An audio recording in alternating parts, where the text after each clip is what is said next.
Because somewhere beneath the silence, something has already been spoken, and you have felt it long before you understood it. I want you to notice that feeling first.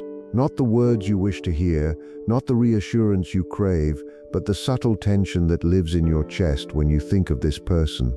That quiet pull is not random. It is a psychological signal, an echo from a deeper layer of your mind, where truth is less concerned with comfort and more aligned with integration. When I say there is a message, I am not speaking about something external suddenly arriving.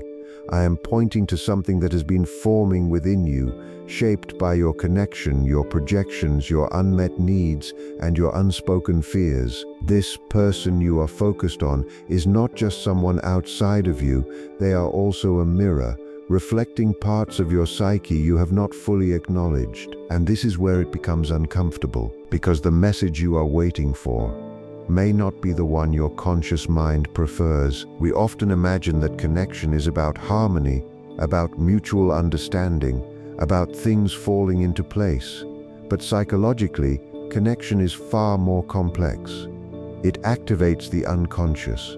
It stirs the shadow. It brings forward aspects of ourselves that we have learned to hide, suppress, or deny. So when you feel drawn to someone in this intense, almost magnetic way, it is rarely just about them. It is about what they represent within you. I want you to consider this carefully. What if the message you are sensing is not simply they miss you or they care, but something deeper, something that challenges the identity you have been holding on to? Because the psyche does not seek comfort, it seeks wholeness, and wholeness often requires disruption. You may have noticed patterns in this connection. Moments of closeness followed by distance, clarity followed by confusion, warmth followed by emotional withdrawal. These are not random fluctuations, they are expressions of inner conflict, both yours and theirs. But here is the part we tend to overlook. You can only perceive in others what is already active within you. If you experience inconsistency, there is a part of you that is not fully grounded in its own truth. If you feel uncertainty, there is something within you that has not yet been fully seen or accepted. This does not mean the connection is false. In fact, it may mean the opposite. It may mean the connection is functioning exactly as it should, acting as a catalyst for awareness. The message is not always kind. It is not always validating. Sometimes it is a confrontation with the parts of yourself that you have been avoiding. Think about the moments when you felt the most triggered, not just hurt, but deeply unsettled. Those reactions are rarely about the surface situation. They are signals from the shadow, the hidden aspects of your personality that carry unresolved emotions, unmet needs, and disowned traits. And this person, whether intentionally or not, has activated those parts. So the question is no longer, what are they trying to tell me? The question becomes, what is this connection revealing about me that I am not yet ready to face? Because that is where the real message lives. You may find that what you are longing for from them is something you have not yet given to yourself. Validation, consistency, emotional presence, safety. These are not just relational desires. They are psychological needs that must be integrated internally before they can be sustained externally. And until that happens, the connection will continue to feel unstable, not because it is broken, but because it is incomplete. Now there is another layer to this. Sometimes we unconsciously assign archetypal roles to people in our lives. We see them not as they are, but as symbols, representations of something larger. A savior, a mirror, a mystery, a missing piece. When this happens, the intensity of the connection increases, but so does the distortion. You are no longer relating to a person.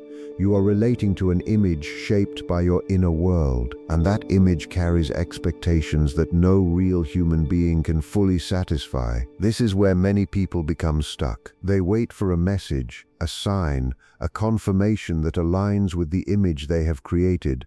But the psyche does not operate that way.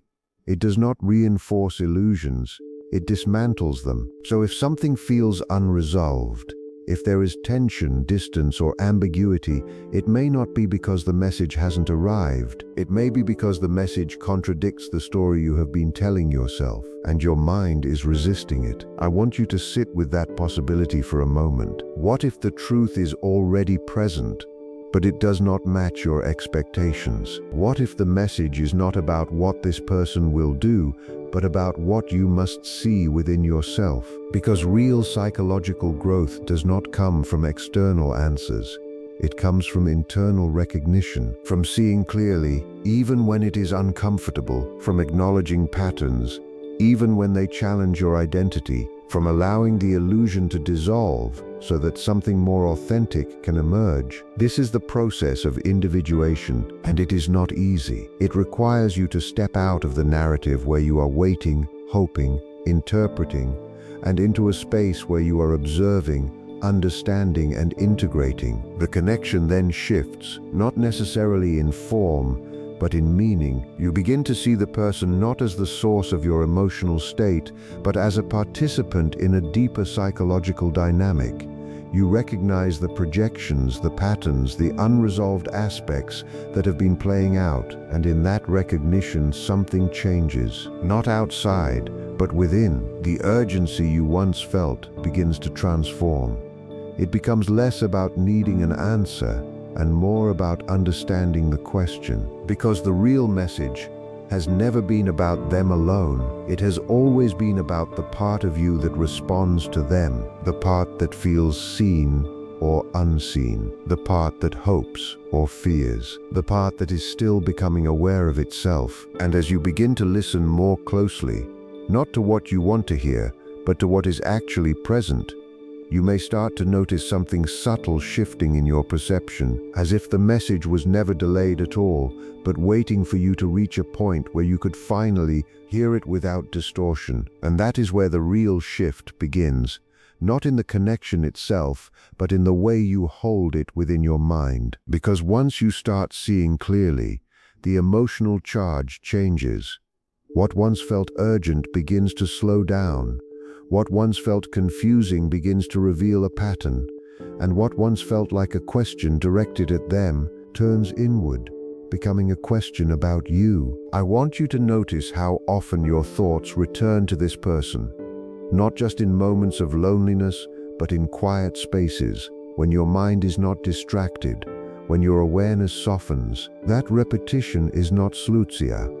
It is the psyche attempting to process something unresolved. Repetition is the language of the unconscious. It brings the same image, the same memory, the same emotional tone back into your awareness, not to trap you, but to invite you to understand it more deeply. But most people misunderstand this process. They believe that thinking about someone repeatedly means they must act, reach out, or seek closure externally. Yet often, the repetition is not asking for action, it is asking for reflection. It is asking you to sit with the feeling instead of escaping it, to observe what arises without immediately trying to resolve it. Because within that observation, layers begin to unfold. You may begin to notice that your thoughts about this person are not always consistent. Sometimes they appear idealized, almost perfect. Other times, they are distant, unavailable, or unclear. This fluctuation is not about them changing. It is about your inner world shifting between different perceptions, between desire and doubt, between projection and reality. This is the duality within you, and the message lives exactly in that tension. There is a part of you that sees this person as meaningful, significant, even transformative. But there is another part, quieter, often ignored, that senses something incomplete, something uncertain. These two parts are not in agreement, and until they are acknowledged, the connection will continue to feel unresolved. So instead of asking, "What do they feel?" I want you to ask, "Why do I feel two different truths at the same time?" Because that question leads you inward. It brings you closer to the core of your psychological experience, where contradictions are not problems to be solved, but signals to be understood. You see, the unconscious does not communicate in clear, linear messages. It speaks through symbols, emotions, and contradictions. It presents you with something that feels both right and wrong, both close and distant, both certain and uncertain. And your task is not to eliminate that tension. Your task is to hold it long enough to understand what it reveals. This is where most people turn away, because holding tension requires patience.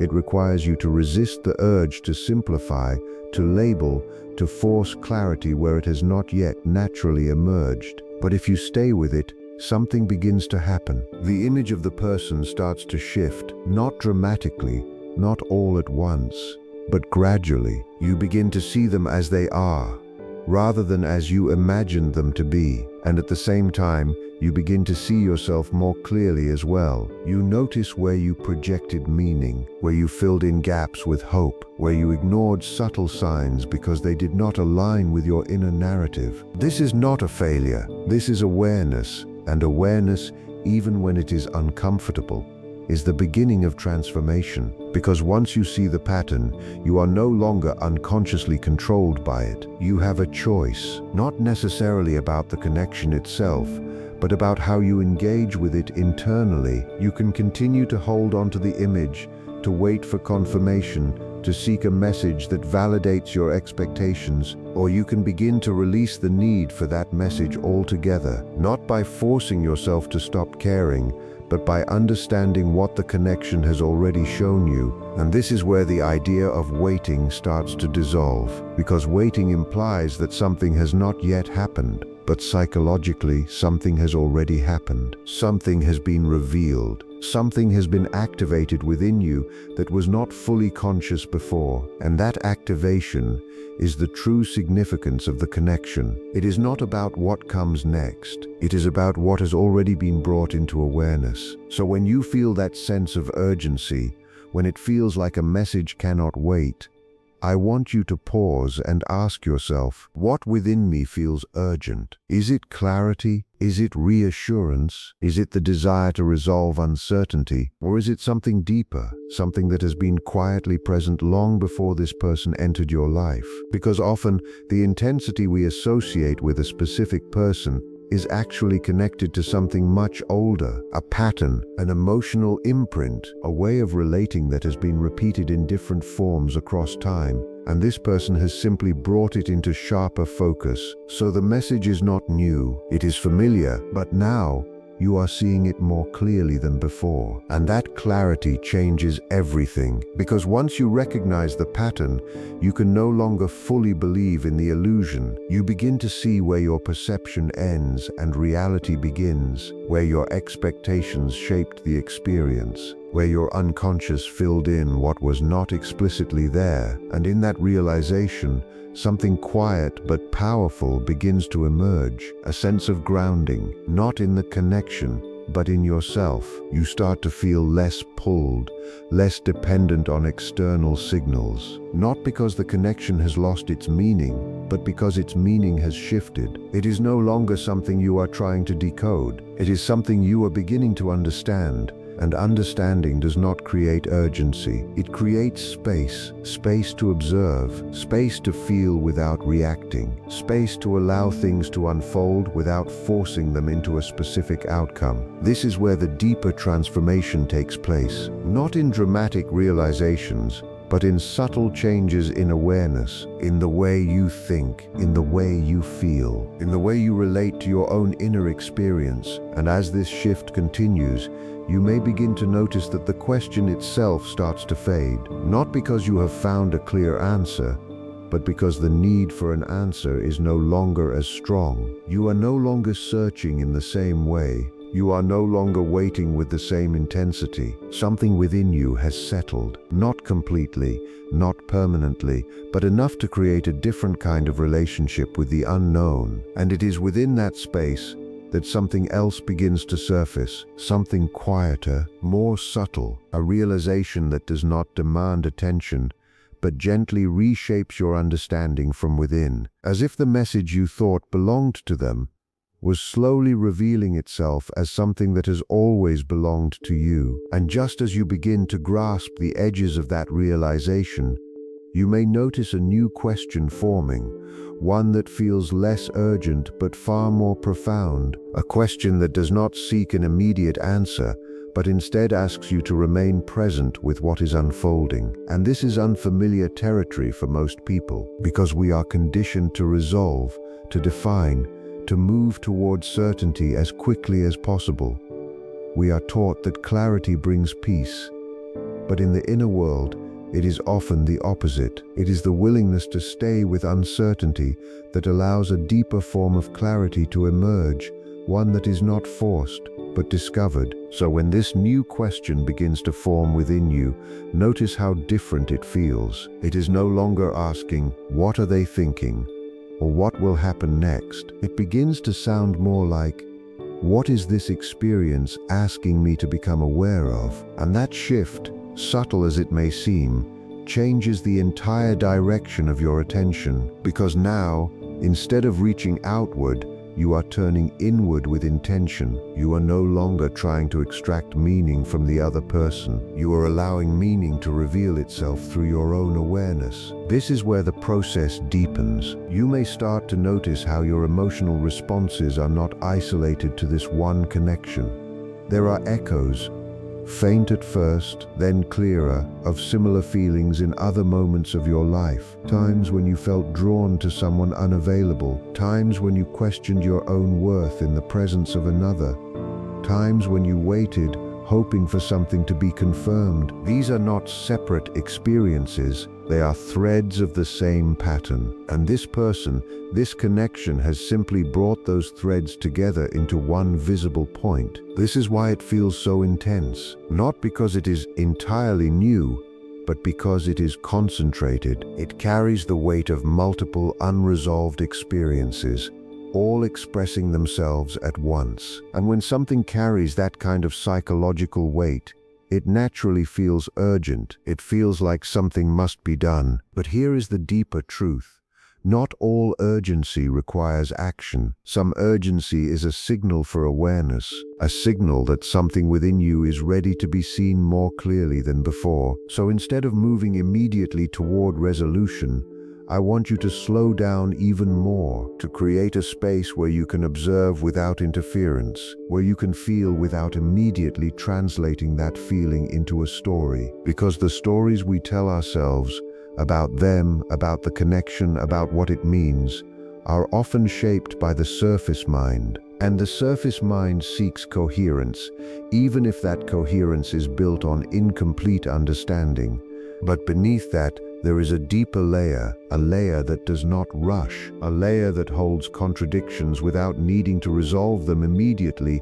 This is the part of you that is capable of real insight, and it is this part that begins to speak more clearly when you stop trying to force meaning too quickly. You may begin to notice moments of quiet clarity, not loud realizations, not dramatic conclusions, but simple, almost neutral observations, like recognizing that you were more invested in the idea of the connection than in the reality of it, or noticing that your emotional state shifted depending on how you imagined their perception of you, or realizing that certain moments felt meaningful not because of what actually happened, but because of what you believed they meant. These observations are not judgments. They are not meant to diminish your experience. They are meant to refine your understanding of it, because the more clearly you see the difference between perception and reality, the less power unconscious patterns have over you. And this is where something important begins to change. The connection starts to lose its grip, not because it becomes unimportant, but because it becomes clearer. You are no longer entangled in it in the same way. You can see it, feel it, even care about it, without being completely absorbed by it. And in that space, a different kind of relationship becomes possible. A relationship not based on projection, but on awareness, not driven by unconscious need, but guided by conscious understanding. But to reach that point, something else must be acknowledged, something that is often difficult to accept. There is a part of you that has been holding on to this connection not just because of what it is, but because of what it represents. It represents possibility. It represents a version of yourself that feels more complete, more seen, more connected. And letting go of the illusion of that possibility can feel like losing something significant, even if that possibility was never fully real. So the resistance you feel is not just about the person. It is about the identity you formed around the connection, the version of yourself that existed within that dynamic. And as your awareness grows, that identity begins to shift, not disappear, but evolve. You begin to see that the qualities you associated with the connection, the depth, the meaning, the emotional intensity, did not originate outside of you. They were brought into the experience by you. They are part of your inner world. And this realization can be both unsettling and empowering. Unsettling because it challenges the idea that something external was the source of what you felt. Empowering because it shows you that what you are capable of experiencing is not dependent on any one person. It exists within you. And as you begin to integrate this understanding, the question changes once again. It becomes less about the connection and more about your relationship with yourself, less about what was exchanged and more about what was awakened. And in that shift, the urgency that once felt overwhelming begins to dissolve into something quieter, something more grounded, not a need for answers, but a readiness to see without distortion, to feel without losing yourself in the feeling. To recognize the difference between what is happening within you and what is happening outside of you. And as this awareness continues to unfold, you may begin to sense that the message you thought was waiting has already moved through you in ways you are only now beginning to understand. Not as a single clear statement, but as a series of realizations, each one revealing a little more of what was previously hidden. And just as you start to feel the depth of that unfolding, something within you pauses, as if recognizing that there is still one layer left unexplored. So if we bring everything together, we begin to see that this message we've been exploring was never as simple as it first appeared. At the surface level, it may have felt like you were trying to understand another person, what they feel, what they think, or what they might do next. But as we've gone deeper, we can see that the real process has been happening within you. In simple terms, this experience is less about receiving something from someone else and more about becoming aware of your own inner patterns. We all have an unconscious mind. This is not a mystery or something abstract. It is a well-supported idea in psychology. The unconscious includes thoughts, emotions, and memories that are outside our immediate awareness, but still influence how we feel and behave. So when you feel strongly connected to someone or emotionally affected by them, part of that experience is shaped by this hidden layer of your mind. Now, here is where it becomes more interesting. Some psychological theories, especially those inspired by Jungian thinking, suggest that we often project parts of ourselves onto others. This means we may see qualities, meanings, or expectations in another person that actually come from within us. This idea is widely discussed in psychology, although the exact way it works is still debated. But in everyday life, we can observe something very real. We don't just see people as they are, we see them through our own inner lens, and that lens is shaped by our past experiences, our emotional needs, and even the parts of ourselves we don't fully understand yet. This brings us to the concept often called the shadow. In simple terms, the shadow refers to parts of ourselves that we tend to ignore, hide, or avoid. These can be uncomfortable emotions, unmet needs, or even positive qualities we haven't fully accepted. The idea of the shadow comes from Jungian psychology.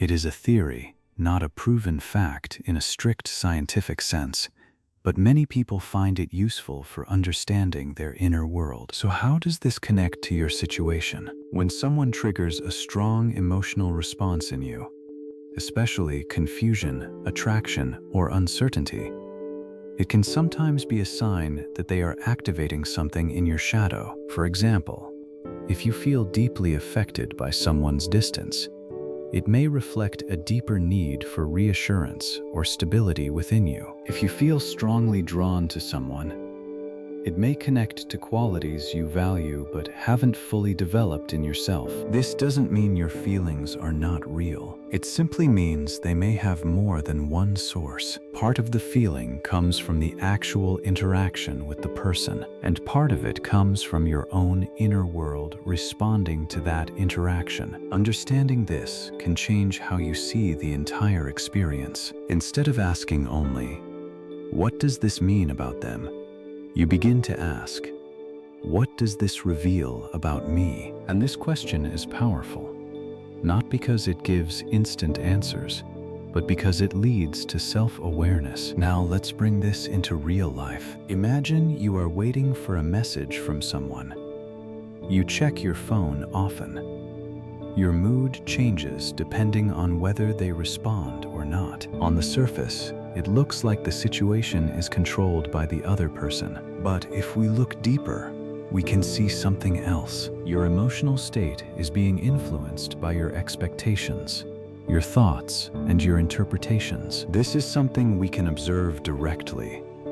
It is not just theory, and once you notice this, you begin to regain a sense of control, not over the other person, but over your own awareness. This is where real growth begins. You start to notice your patterns. You see how your mind creates meaning. You become aware of how quickly you jump to conclusions, or how strongly you hold on to certain ideas. And instead of reacting automatically, you begin to pause. This pause is simple, but very important. It gives you space to observe your thoughts instead of being controlled by them. For example, when you feel the urge to interpret someone's behavior, you can ask yourself, "Is this a fact, or is this my interpretation?" This is a practical way to separate reality from assumption. Another helpful step is to notice your emotional triggers. When you feel a strong reaction, instead of focusing only on the situation,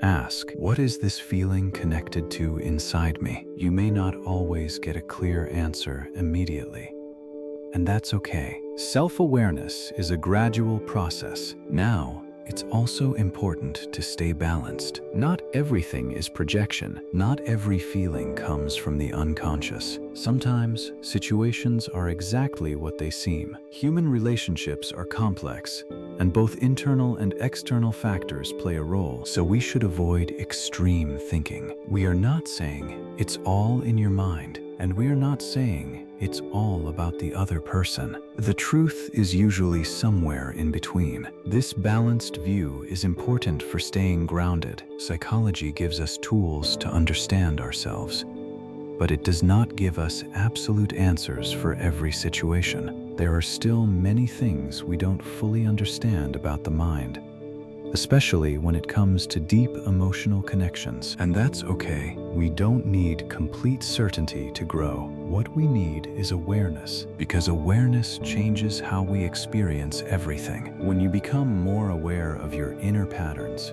you stop chasing clarity from outside. You start finding clarity within your own understanding. And this does not mean you stop caring about others. It means you relate to them in a more grounded and conscious way. You are less reactive, more observant, more stable in your own emotional state, and this changes the quality of your relationships over time. So if we return to the original idea, the message you were waiting for, we can now see it differently. It may not be a clear sentence from another person. It may not arrive in the way you expected, but something meaningful has already happened. You have been given a chance to see yourself more clearly, to understand your emotional patterns, to recognize how your mind creates meaning, and to begin developing a deeper relationship with your own inner world. This is not a dramatic transformation. It is a quiet shift, a gradual movement toward clarity and self-understanding. And if you continue observing yourself in this way,